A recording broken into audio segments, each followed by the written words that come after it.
Samuel Eto'o, bonjour. Bonjour Christophe. Merci de recevoir RFI. Voilà 3 ans que vous présidez la FECAFOOT, la Fédération camerounaise de football. Mais depuis le mois d'avril dernier, vous avez perdu le contrôle administratif et financier de la sélection nationale des Lions Indomptables au bénéfice du ministre camerounais des Sports. Est-ce que ce n'est pas un gros coup dur? Est-ce que vous n'avez pas envie de laisser tomber? C'est toujours un plaisir de te recevoir Christophe. Il y a eu des défis, je préfère les appeler ainsi, et nous n'avons rien perdu parce que le job de la fédération est administratif. Les gens semblent l'oublier quand ils veulent, mais il est bien de remettre les choses dans le contexte. La fédération est reconnue et est en lien avec la CAF et la FIFA. Toutes les transmissions qui peuvent se faire et qui doivent se faire passent automatiquement et uniquement par la fédération. Donc administrativement, on ne souffre de rien. Et il y a un autre volet, celui qui est financier, qui personnellement ne me pose pas de problème, mais il s'avère qu'en 2014, le chef de l'État, dans sa vision sportive et footballistique particulièrement, avait signé un décret. Un décret qui mettait la fédération face à ses responsabilités. Ça, c'est le côté financier. Donc, ces derniers qui sont contrôlés par les services de l'État sont sous la responsabilité du président de la Fédération camerounaise de football. Il s'avère que depuis le mois d'avril, comme vous le dites, ce décret n'est pas respecté, mais je vous dis encore, je suis tranquille. Pourquoi? Parce que vous n'êtes jamais à l'abri d'une mauvaise accusation ou d'une fausse accusation qui pourrait avoir beaucoup de dégâts. Maintenant, pour que la responsabilité du président de la fédération que je suis ne soit plus engagée, il suffisait juste de faire les choses bien. Ça veut dire me saisir administrativement et dire que le décret du chef de l'État de 2014 ne serait plus respecté. Et dès lors, moi, quand les services de l'État se présenteront à la Fédération camerounaise de football pour qu'on travaille sur les justificatifs et sur les lignes budgétaires qui ont été mises à la disposition de la Fédération camerounaise de football, que je puisse brandir un document qui couvre ma responsabilité. Mais il s'avère que ce document n'existe pas et j'espère que le moment venu, quand il faudra répondre sur toutes ces questions, qu'on n'essayera pas de manipuler l'opinion publique en essayant d'engager la responsabilité du président de la Fédération camerounaise de football. Tous les problèmes que vous avez eus, je dis c'est dommage parce que nous travaillons normalement pour le même objectif. Seulement, notre exécutif essaye d'aller un peu plus loin, se permet de rêver, de dire il faut construire les victoires de demain. Et c'est ce que nous faisons. Et vous êtes mieux placé, Christophe, que moi pour savoir que les victoires de demain se construisent aujourd'hui. Et elles se construisent, un, dans la sérénité, deux, en respectant les règles, et trois, en suivant un projet. Et nous suivons seulement le projet que nous avons proposé à ces électeurs qui nous ont fait confiance. Parce que dans quelques mois, dans moins d'un an bientôt, nous nous mettrons devant ces électeurs pour faire le bilan de ce que nous avons promis. Alors, comment nous allons justifier le fait de dire nous n'avons pas peut-être atteint toutes les performances ou les résultats que nous souhaitons avoir? D'autres ne comprendront pas qu'il y a eu des interférences, qu'il y a eu des gens qui sont rentrés pour des raisons que je ne souhaite pas évoquer ici, parce que une fois de plus, ces raisons peuvent mettre notre beau pays, le Cameroun, une fois de plus, dans une situation que nous autres, nous ne souhaitons pas voir le Cameroun. Donc, dans un an, vous serez candidat à votre succession. Écoutez, nous avons encore plusieurs mois devant nous. nous verrons. C'était vraiment une année difficile, mais nous avons tenu bon. Nous continuons d'avancer. Je verrai avec les partenaires, ceux qui m'ont fait confiance, ceux qui m'accompagnent à longueur de journée. Est-ce que ça vaut le coup qu'on continue ou pas? Et en fonction de ça, nous allons nous prononcer le moment venu. Mais comme je vous dis, le plus important pour nous, c'est de faire autrement. C'est de montrer qu'on peut construire les victoires de demain. Alors vous parlez de mauvaises accusations. On l'a vu lors d'une vidéo au mois de mai dernier où vous avez laissé exploser votre colère. Vous êtes en conflit ouvert avec le sélectionneur des Lions Indomptables, le Belge Marc Brice. Et dans une interview à la presse de Bruxelles, celui-ci vous a un petit peu épinglé quand même, hein. Il reconnaît que vous êtes populaire, que vous êtes très puissant, mais il dit que vous n'avez réussi que comme footballeur et que vous avez échoué dans tous les autres domaines, c'est-à-dire comme entraîneur, comme entrepreneur et comme président de la Fédé. Christophe, si je vais répondre à un employé, vous verrez que je perdrai le niveau qui est le mien. Je vais rester à mon niveau de président, mais juste une petite parenthèse. Christophe, je ne pense pas que toutes ces personnes qui parlent, si elles n'étaient pas employées de la Fédération camerounaise de football ou de l'État du Cameroun, entre parenthèses, à travers la fédération, vous-même, vous parlerez de ces personnes-là. Mais je pense que quand vous citez le nom de Samuel Eto'o, les gens se reconnaissent en Samuel Eto'o et les gens se projettent même pour devenir Samuel Eto'o. Ça veut dire que quelque part, j'ai réussi quelque chose. Et pour revenir à ce qui nous lie, je pense que certaines positions de ce monsieur auraient peut-être été revues parce que si vous travaillez pour le Cameroun, nous avons le même objectif, celui des victoires. Mais il s'avère que le président que je suis aujourd'hui a été dans cette équipe pendant plus de 24 ans et je connais mieux que quiconque les vrais problèmes de ces équipes. Pour certains, la seule chose qui les intéresse, c'est l'équipe Fagnon. Mais pour nous autres, c'est un ensemble de toutes les sélections. Et c'est ce que les gens ne veulent pas comprendre. Quand vous dites peut-être on m'a épinglé, je dis les gens se donnent de la visibilité à travers moi parce que si vous ne parlez pas de Samuel Eto'o, on ne sait même pas d'où vous êtes sorti et puis vous pouvez retracer. Dans le football, on se connaît. Je ne pense pas qu'avant l'arrivée de ces personnes dans notre belle équipe, moi je ne connaissais pas. Et je n'ai pas de problème personnel avec toutes ces personnes. Et ma philosophie est de prendre ce qu'il y a de bon en chacun de nous pour se mettre ensemble, pour atteindre les objectifs communs que nous pouvons nous donner. Et je souhaite vraiment que ce qu'on doit mettre au-dessus de tout, ce sont les objectifs communs que nous avons. Je n'ai pas de problème de personne avec qui que ce soit. J'ai une mission et je dois la remplir, qu'on m'a confiée. Point final. À partir de là, je dois m'assurer que le côté administratif qui est impeccable et sans reproche à la Fédération camerounaise de football se passe très très bien. Et je profite pour féliciter mes collaborateurs.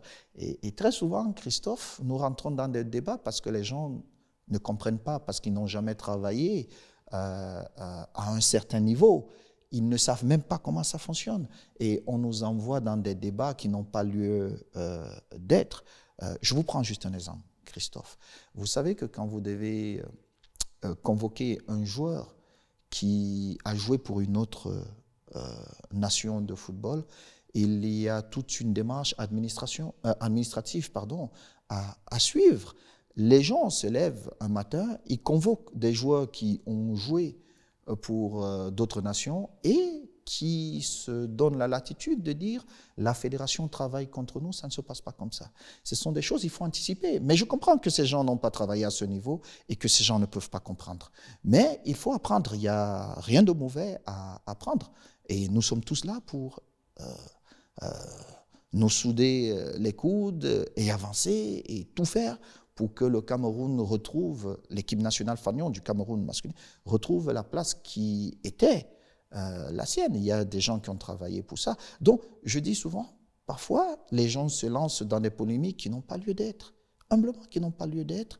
Il suffit juste de poser les bonnes questions et on répondra, on apportera des éléments. Mais quand vous regardez, tout a été fait dans les règles de l'art à la Fédération camerounaise de football, administrativement d'ailleurs. Il n'y a plus certains problèmes aujourd'hui. Même si nous avons appris que maintenant les paiements se font en cash, ce que nous avons banni à un moment donné parce que ça créait la suspicion. Et pour une meilleure traçabilité, il fallait insister, et je souhaite qu'on insiste parce que sinon nous allons repartir 20 ans en arrière où on payait des gens en cash et on ne savait pas trop où l'argent passait. Les résultats, ils sont plutôt bons hein, en ce moment pour l'équipe Fagnon, pour les Lions Indomptables. Elle s'est qualifiée hein, pour la prochaine CAN au Maroc. Il n'y a pas eu de défaite hein, depuis le mois de juin, depuis que Marc Brice est à la sélection de cette équipe. Il n'est pas si mal finalement, ce sélectionneur belge. Mais écoutez, personne n'a dit qu'il était mauvais. Hein. Personne n'a dit qu'il était mauvais. Mais il y a des règles et ces règles doivent être respectées.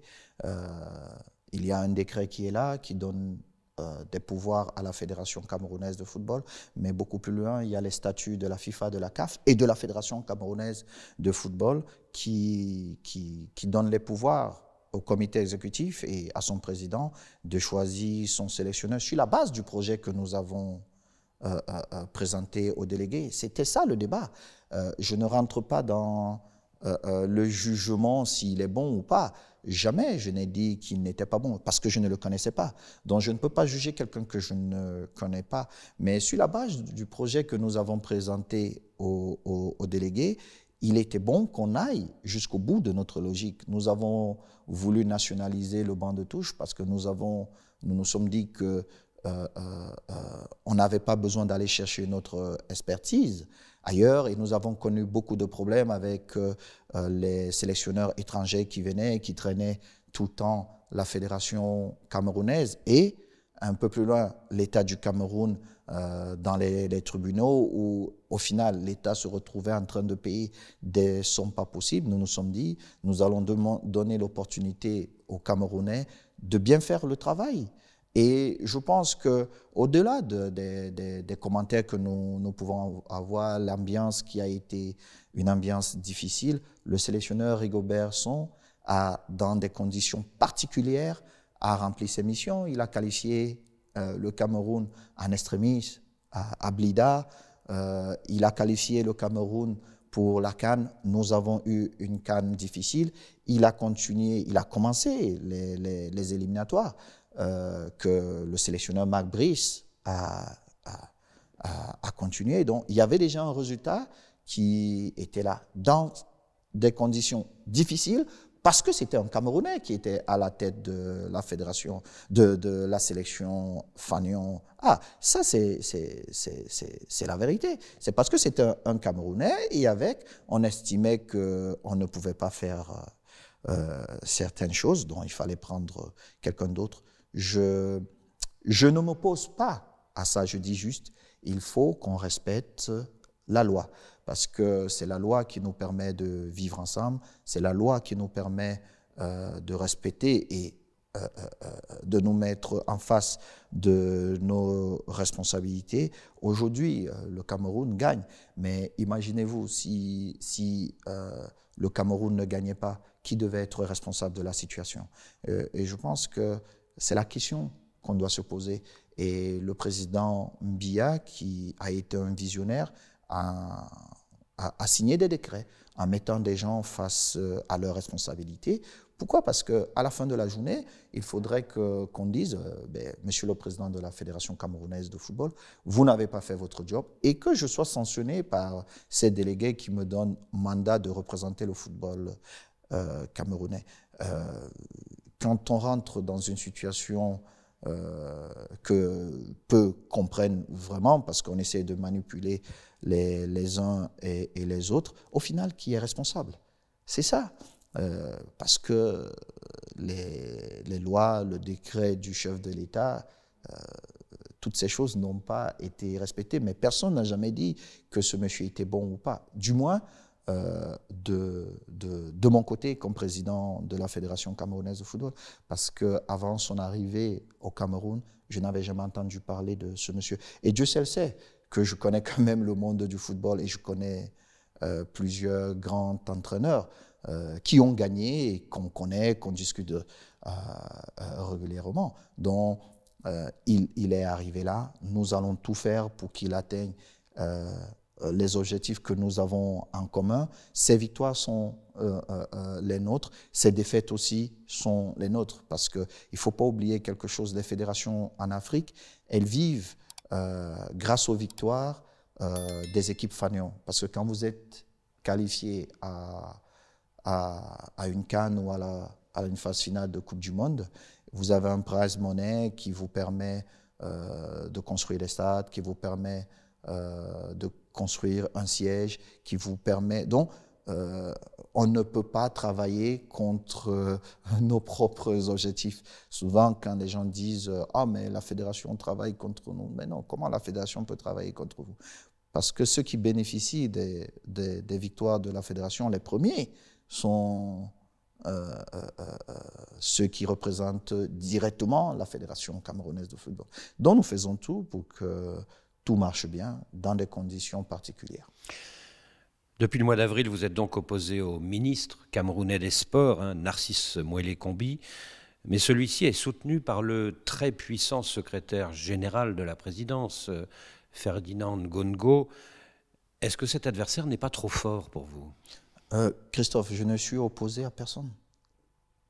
Je ne suis opposé à personne. J'ai défendu la légalité. C'est la seule chose que je défends, la légalité. Je ne me reconnais pas en ayant des adversaires. Le ministre des Sports, c'est un aîné. Et j'ai eu l'occasion de le lui dire. Je défends ce qui... La loi, parce que c'est la loi qui permet au Cameroun de vivre ensemble. Et nous savons tous que le président Biya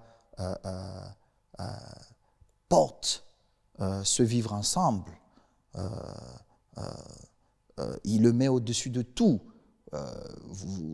Parce que dès lors où on ne peut pas respecter la Constitution, on ne peut plus respecter les décrets signés par le chef de l'État, il y a un problème. Mais vous êtes conscient que le jeune monsieur que je suis, je ne peux pas être celui qui ne respecte pas la volonté du chef de l'État. Le chef de l'État est le seul à faire la politique. Nous autres, à travers le football, nous avons le devoir d'accompagner à notre petit niveau la vision du chef de l'État. Et c'est la seule chose que nous faisons. Donc, si mon aîné, monsieur le ministre des Sports, prend une position que nous, à la Fédération, nous estimons qu'elle n'est pas dans la légalité, bien sûr que nous faisons savoir au ministre notre point de vue. Mais, et je pense aussi que à son tour, s'il estime que la fédération n'est pas dans la légalité, mais il s'avère que nous le sommes toujours, parce que malgré certaines tentatives, au final, nous avons toujours eu raison sur toutes ces choses. Pourquoi? Parce qu'il faut qu'on apprenne à respecter ce qui est juste, il faut qu'on apprenne à respecter les écrits, la loi, parce que les gens ne se rendent pas compte. En sortant de là, il n'y a plus d'État et puis il n'y a plus de respect. L'une des causes, vous parlez politique, et l'une des causes de vos ennuis, vous le savez bien, Samuel Eto'o, c'est que un certain nombre de Camerounais disent que vous avez des ambitions politiques et que vous visez un destin à la George Weah au Libéria. La prochaine présidentielle au Cameroun, c'est au mois d'octobre prochain. Est-ce que vous y pensez? Mais écoutez, Christophe, je pense que vous, vous recevez pas mal de politique et vous savez quand même que je ne peux pas me présenter à l'élection. Je vais prendre les députés où? Je vais les prendre où? Je n'ai pas de parti. Et puis, je crois, si mes souvenirs sont exacts, que ceux qui souhaitent se lancer dans cette élection sont connus. Et puis, ils connaissent clairement ma position, celle que j'ai toujours affichée, celle de soutenir le président Biya.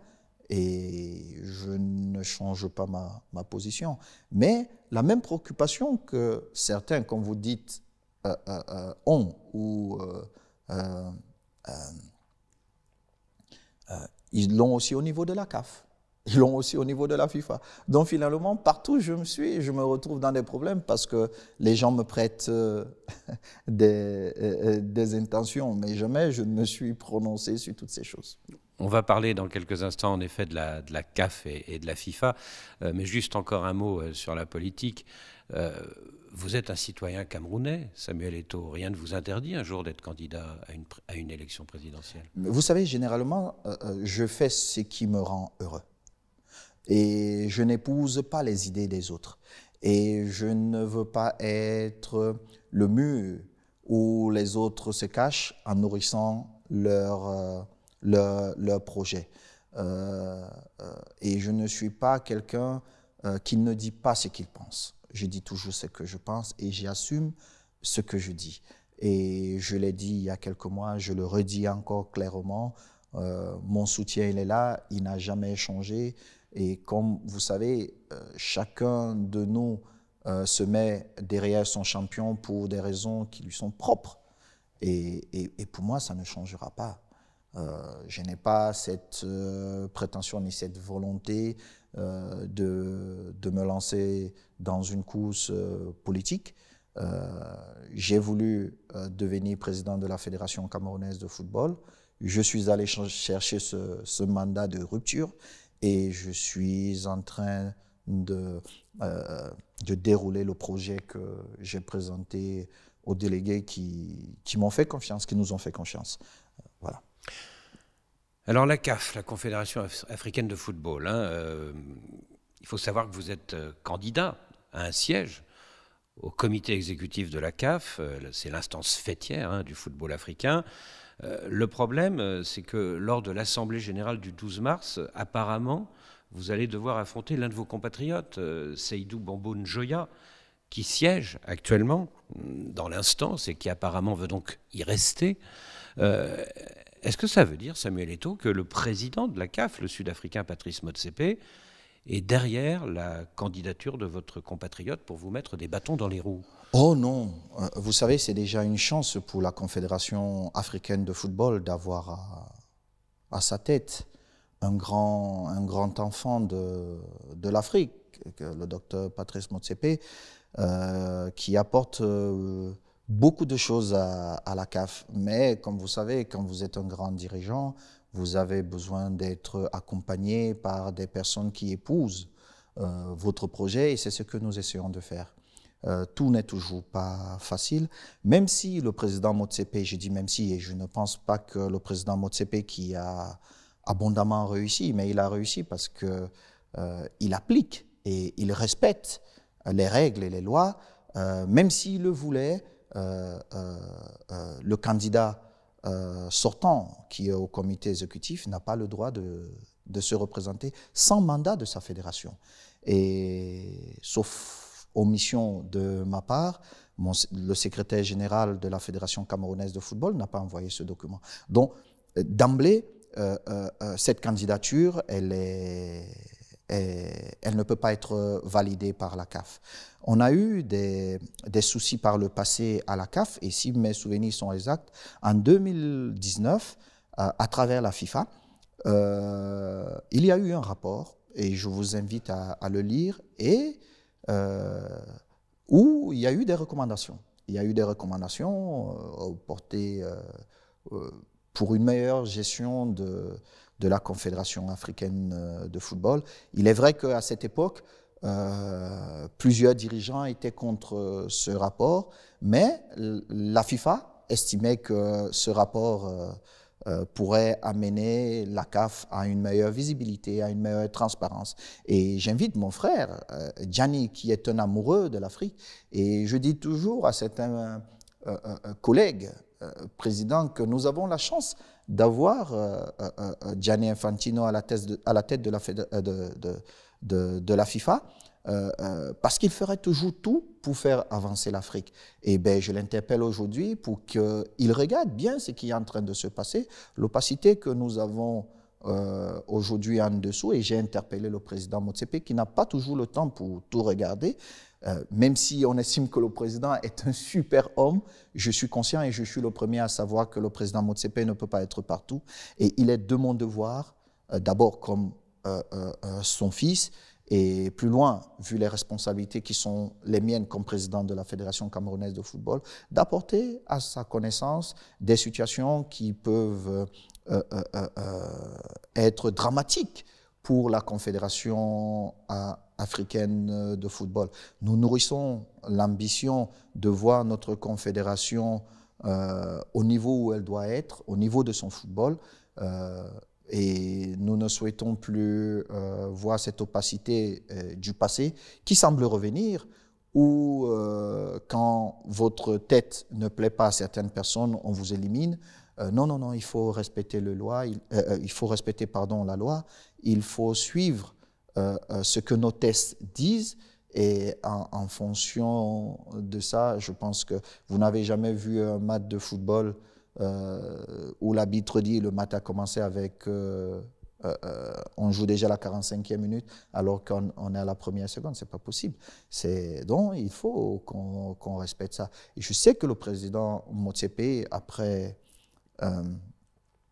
l'interpellation faite à Marrakech il y a quelques jours, je sais qu'il regardera ça, mais j'interpelle aussi le président Gianni Infantino pour qu'il se penche sur tous ces cas qui peuvent mettre la Confédération africaine en conflit, et puis nous repartirons donc dans des pratiques douteuses et on n'a pas besoin de ça. Alors vous savez ce que disent ceux qui contestent votre candidature au comité exécutif de la CAF. Samuel Eto'o a été condamné en Espagne pour fraude fiscale. Samuel Eto'o a été sanctionné récemment par la CAF pour avoir signé un contrat controversé avec une plateforme de paris sportifs. Il ne répondrait pas aux critères pour entrer à la CAF. Oui, mais Christophe, je crois que nous avons la vidéo de mon audition la dernière fois à la CAF, et c'était un simulacre c'était un théâtre.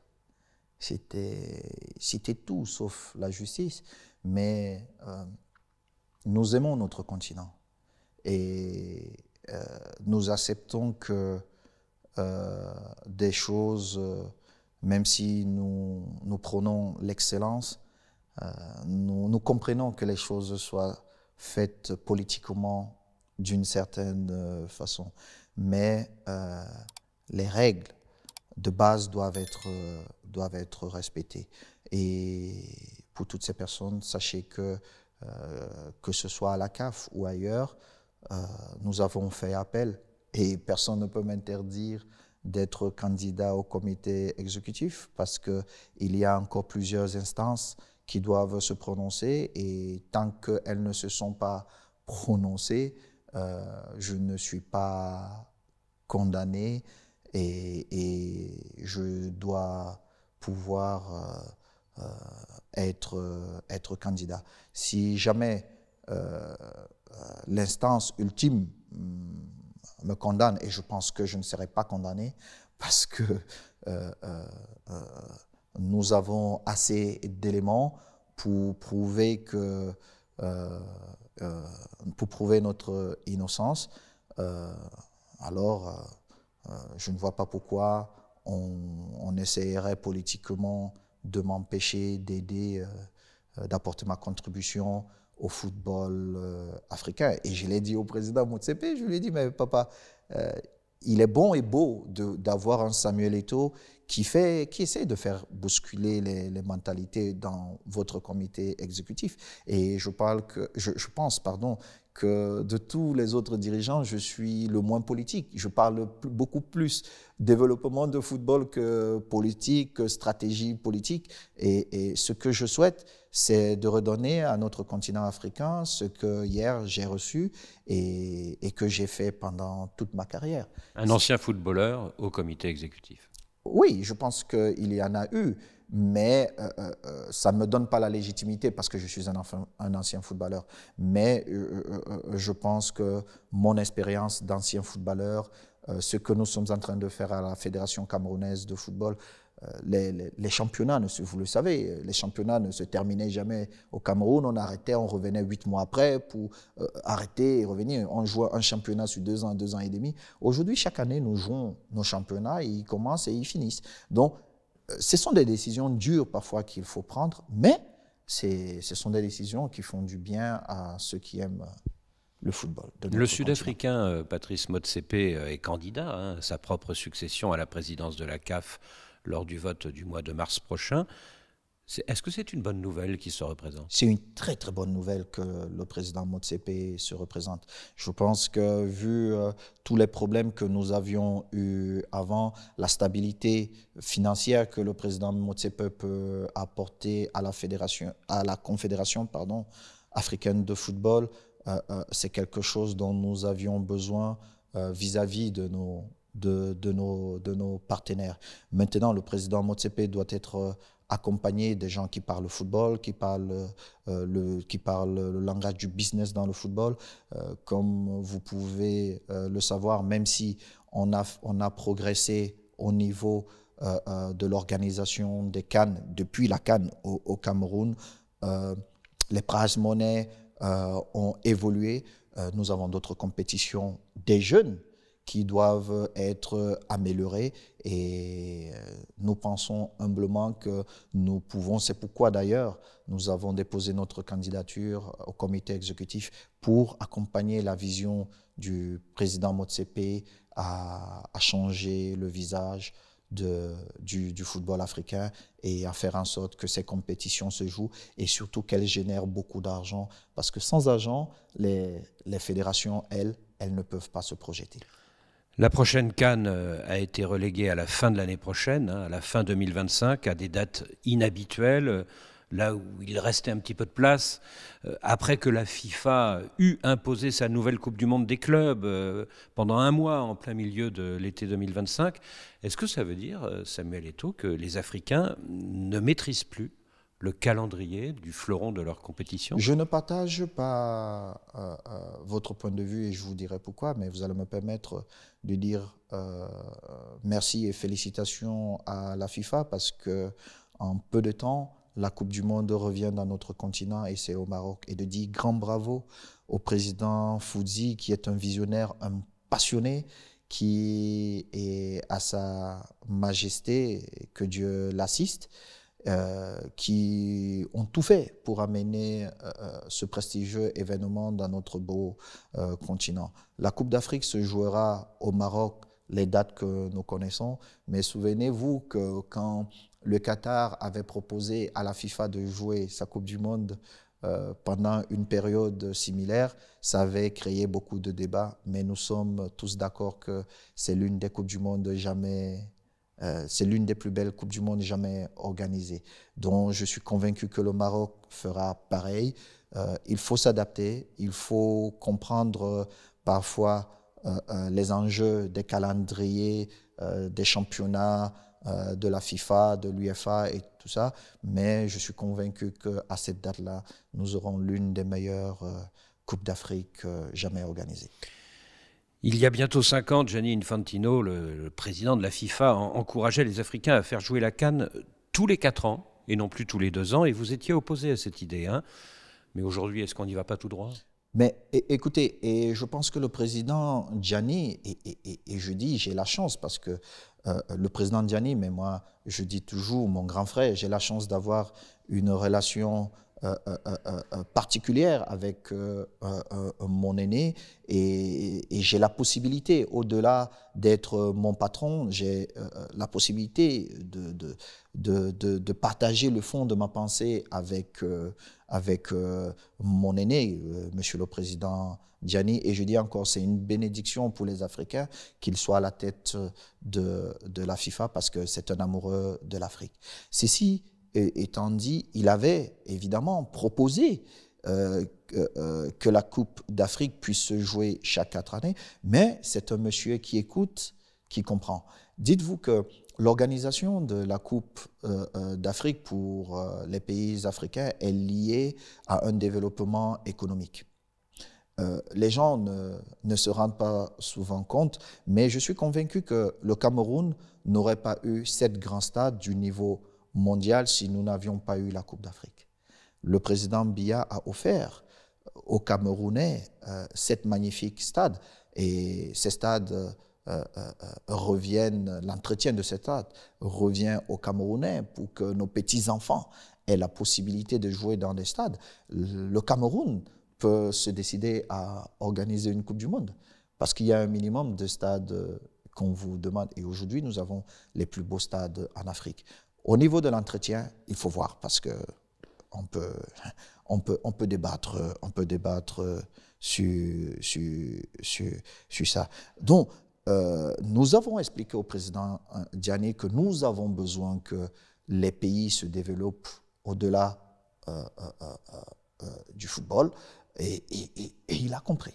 Donc la CAN tous les 2 ans, ça va continuer? Nous sommes en plein dedans. Vous avez vu que l'idée a été retirée.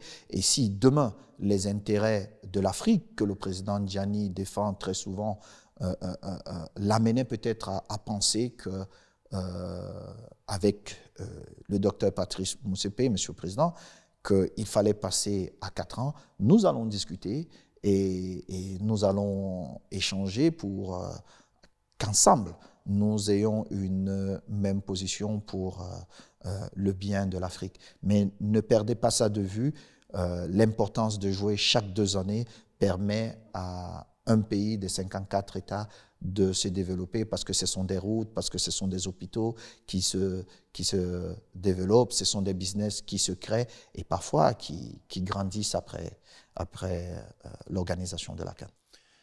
Dernière question, Samuel Eto'o. Ce qui nous a tous frappés depuis avril dernier, c'est la très grande discrétion de Patrice Motsepe et au-dessus de Gianni Infantino, qui logiquement aurait dû soutenir la FECAFOOT contre les intrusions du pouvoir politique et du gouvernement dans les affaires du football camerounais, et qui apparemment n'ont rien fait pour vous. Est-ce que quelquefois vous ne vous sentez pas comme un homme seul ? Vous avez bien dit apparemment, mais vous savez que le président, et je le dis souvent à nos collaborateurs, que le président a les éléments que nos collaborateurs n'ont pas. Et c'est bien dit parce que vous avez dit apparemment. Mais je vous rassure que si nous sommes encore à la tête de cet exécutif, c'est parce que nous avons eu le soutien du président Motsepe et le soutien du président Gianni Infantino. Maintenant, je ne voudrais pas forcément qu'on dise le gouvernement camerounais. Il est vrai qu'il y a eu des positions de certaines personnes, mais je puisse aussi vous dire que nous avons reçu pas mal de soutien à l'intérieur de ce gouvernement, ce qui nous a permis de maintenir le cap et de continuer à travailler pour le bonheur de tous les footballeurs camerounais. C'est toujours pas facile parce que les intérêts personnels parfois peuvent engager tout un gouvernement et pourtant la mission qui est la nôtre, parce que nous sommes un démembrement de l'État du Cameroun. Et quand vous parlez de gouvernement, le gouvernement, c'est tous les Camerounais. Maintenant, vous avez des responsables qui sont là, choisis par son Excellence, Monsieur le Président de la République, et qui ont le mandat de ce chef d'appliquer sa volonté. Mais comme vous le savez bien aussi, le président de la Fédération camerounaise de football est élu. Il y a un décret, il y a des tests qui encadrent les associations sportives et de ce fait, nous sommes responsables de ce que nous faisons sans toutefois violer les lois de nos différents pays. Les gens ne comprennent pas tout ce mécanisme parce que les gens ne lisent pas souvent, donc ils se jettent un peu et ils s'exposent un peu à la manipulation de certaines personnes. Mais je voudrais vous dire que j'ai échangé avec ces dirigeants de ces instances. Il y a des choses, vu la responsabilité qui est la mienne, j'ai le droit de réserve. Il y a des choses que je ne peux pas exposer en public, mais je veux vous rassurer que si nous continuons dans notre mission, c'est parce que nous avons eu le soutien et l'implication de ces dirigeants-là vis-à-vis de la Fédération camerounaise de football. Et d'ailleurs, il y a des documents qui ont circulé où la FIFA a pris une position claire et je remercie encore. Je sais qu'il n'aimera pas ça parce qu'il me dit toujours « Non, tu es mon patron », mais je dis toujours mon jeune frère et patron direct, Gelson Fernandez, qui fait un travail magnifique, qui est mon patron direct. Et je lui dis merci pour tout son soutien, son accompagnement, et puis sans oublier mon jeune frère et patron secrétaire général de la FIFA, Mathias. Donc vous n'êtes pas un homme seul? Je n'ai jamais été un homme seul. J'ai toujours été un homme accompagné et j'espère que je le serai toujours. Et vous allez peut-être trop loin. Je ne saurais terminer cet entretien sans dire un grand merci à mon comité exécutif, malgré toutes les tentatives de déstabilisation, de menaces, d'affectation. Le comité exécutif a tenu bon, a continué à travailler, à garder sa concentration sans jamais trahir le président du comité exécutif que je suis. Évidemment, il y avait des points de vue différents, mais c'est ce que nous voulons dans ce comité exécutif. Mais à chaque fois, nous avions des positions communes qui nous permettaient d'avancer. Donc, je dis encore à toutes ces personnes et surtout à ma brave vice-présidente, Madame Céline Eco, que j'appelle affectueusement ma maman, qui est mon ange gardien, qui est mon premier garde du corps. Je sais qu'elle a été exposée à beaucoup de manipulations, à des gens qui voulaient m'opposer ou l'opposer au président que je suis. Mais si elle voulait être présidente de la Fédération camerounaise de football, je crois que nous avons eu ce débat avant et puis j'avais proposé de la soutenir à devenir et elle avait toujours estimé que j'étais formé pour ce job et que j'avais les épaules pour mener un projet dont elle m'a apporté son soutien. Et je dis grand merci et je dis bravo pour le football féminin, le niveau où elle a mis le football féminin. Samuel Eto'o, merci. Merci à toi, Christophe.